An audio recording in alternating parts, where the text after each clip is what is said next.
kali ini saya Arisdianto, kelas 6A, jurusan Pendidikan Bahasa Arab, Fakultas Tarbiyah, kampus YIN Syekh Nurjati, atau sekarang katanya sudah menjadi UIN Syekh Nurjati, Cirebon.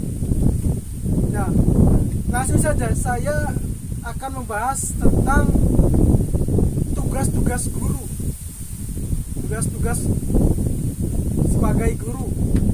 Nah, apa saja sih tugas-tugas guru itu? Sebelumnya saya akan intro dulu. Jadi dalam suatu kegiatan atau dalam suatu organisasi, sebutlah, kita itu harus mempunyai yang namanya planning, acting, dan evaluating. Nah, jadi tujuannya apa? Tujuannya agar semuanya itu berjalan dengan lancar dan maksimal. Karena ketika sudah di planning, otomatis akan teratur. Dan ada yang terakhir yang namanya evaluating, yaitu mengevaluasi sesuatu yang telah terjadi atau sesuatu yang telah berjalan, kekurangannya apa dan kelebihannya apa gitu. Jadi begitu juga dalam kegiatan belajar atau dalam kegiatan pembelajaran, di mana seorang guru itu ketika dia menyampaikan materi atau menyampaikan ilmu kepada siswanya di dalam kelas itu, dia harus memperhatikan yang namanya tugas-tugasnya. Jadi dia itu harus tahu, seorang guru ini, khususnya itu guru bahasa Arab, jadi harus tahu tugas-tugas dia itu apa saja gitu. Kenapa harus tahu? Karena itu sangat penting supaya nanti kegiatan pembelajaran atau kegiatan belajar mengajar itu bisa tercapai dan tujuannya itu bisa tercapai dengan maksimal. Nah, langsung saja saya akan membahas apa saja tugas-tugas sebagai guru atau tugas-tugas yang dimiliki oleh guru. Tugas guru yang pertama yaitu adalah mendidik.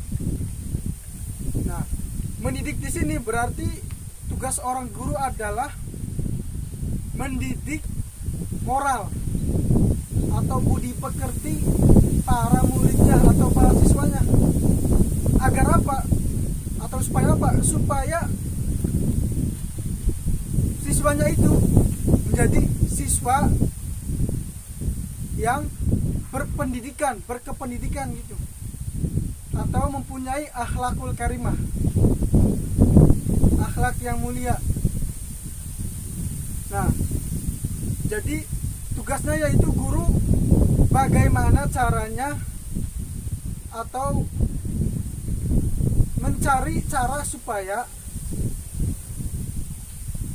para siswanya atau para muridnya ini bisa terdidik dengan baik atau terdidik dengan akhlakul karimah itu, sehingga kesan yang didapatkan oleh orang tua atau bahkan lingkungannya itu kesannya baik.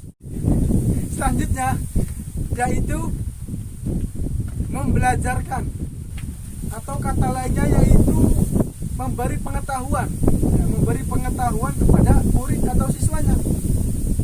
Jadi tugas yang kedua dari guru itu memberi pengetahuan kepada murid-muridnya atau siswanya. Pengetahuan tentang apa? Tentang apa saja telah dia ketahui dan apa saja yang akan dia ajarkan atau sampaikan kepada para muridnya atau para siswanya.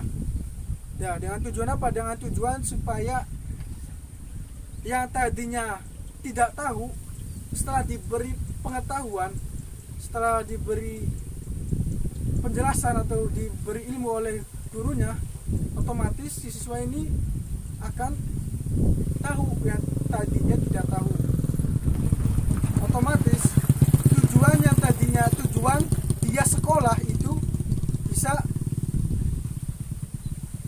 bisa sedikit tercapai, yaitu dengan adanya pengetahuan dari ilmu-ilmu yang sebelumnya dia tidak mengetahuinya. Selanjutnya yaitu tugas guru yang ketiga, yaitu melatih. Melatih apa? Melatih siswanya, melatih muridnya. Melatih muridnya, melatih dalam bentuk apa? Dalam bentuk mengembangkan bakat atau minat yang terpendam yang ada di dalam diri siswa dan muridnya. Jadi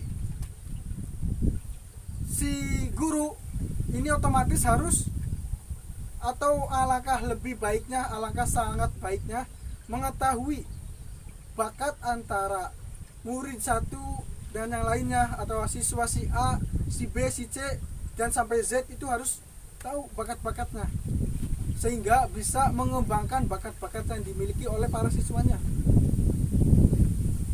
Itu. Selanjutnya, untuk bisa optimal dalam menjalankan atau mengimplementasikan tugas-tugas yang dimiliki oleh guru. Oke, untuk mengoptimalkan tugas yang dimiliki oleh guru yang sudah saya sebutkan tadi, si guru ini alangkah baiknya atau lebih baiknya dia memahami dan mengetahui dari awal hingga akhir, dari awal sebelum pembelajaran, sebelum kegiatan belajar mengajar katakanlah, dan saat pembelajaran, serta setelah kegiatan pembelajaran. Nah, selanjutnya saya akan bedah satu persatu atau kupas satu persatu dari sebelum pembelajaran. Nah, atau planning menuju pembelajaran. Apa saja itu? Terdapat 6 poin penting. Jadi ada 6 poin penting atau 6 unsur yang ada dalam kegiatan sebelum pembelajaran. Yang pertama, guru itu harus menganalisis atau terlebih dahulu menganalisis hari efektif. Jadi hari efektif itu ada berapa dalam kurun waktu 1 tahun atau 2 semester itu. Yang kedua, guru itu menyusun prota dan promes, program tahunan serta program semester, di mana tujuannya yaitu untuk tercapai atau tidaknya materi yang ada dalam 1 tahun pelajaran atau 2 semester itu. Selanjutnya yang ketiga yaitu menyusun silabus, yang di dalamnya itu terdapat KI, kompetensi inti, KD, kompetensi dasar, serta SKL, standar kompetensi lulusan. Ya. Oke, selanjutnya yang keempat, unsur atau poin penting yang keempat yaitu menyusun RPP atau rencana pelaksanaan pembelajaran. Jadi sebelum melakukan atau mengimplementasikan kegiatan belajar mengajar, guru ini harus menyusun rencana pelaksanaan pembelajaran. Tujuannya agar kegiatan pembelajaran itu terlaksana dengan efektif, efisien, serta tercapai tujuan pembelajarannya. Selanjutnya yang kelima adalah menyusun KKM atau kriteria kelulusan minimum atau minimal. Jadi setiap mata pelajaran itu kan memiliki KKM. Jadi dia harus menyusun KKM mata pelajarannya itu nilainya berapa. Selanjutnya yang terakhir, poin yang ke-6 yaitu jurnal harian atau catatan harian yang harus dimiliki oleh seorang guru. Kenapa harus dimiliki? Karena ketika si guru ini mempunyai catatan harian, otomatis dia itu akan berpikir atau bisa mengetahui kekurangan atau kelebihan yang telah dilalui atau yang telah diajarkan dalam pertemuan tersebut. Oke, selanjutnya dalam kegiatan pembelajaran, seorang guru itu harus memperhatikan yang namanya metode pembelajaran dari awal, dari model pembelajaran, metode pembelajaran, strategi pembelajaran, teknik pembelajaran, taktik pembelajaran, dan pendekatan yang dilakukan oleh guru. Tujuannya supaya apa? Supaya dalam menyampaikan materi atau ilmu yang guru sampaikan kepada siswanya itu bisa tersampaikan dengan baik dan benar. Dan catatan pentingnya itu bisa diterima oleh siswa dengan senang hati. Dalam kurung tidak membosankan. Gitu. Nah, caranya itu tadi harus memperhatikan yang namanya modelnya yang digunakan itu seperti apa, metodenya seperti apa, strateginya gimana, taktik serta tekniknya gimana, pendekatan kepada para muridnya, para siswanya, supaya siswa ini belajar atau mengikuti kegiatan belajar mengajar dengan senang hati, sehingga bisa menerima apa yang disampaikan oleh guru ini dengan baik dan benar serta dapat memahaminya, sehingga di akhirnya bisa tercapailah tujuan pembelajaran dengan secara maksimal. Nah, yang terakhir yaitu pasca pembelajaran atau setelah pembelajaran. Dalam pasca pembelajaran itu terdapat 3 tugas seorang guru atau 3 poin penting yang harus diketahui dan dipahami oleh seorang guru. Nah, perlu diketahui juga bahwa di dalam pasca atau fase pasca pembelajaran ini merupakan fase evaluasi.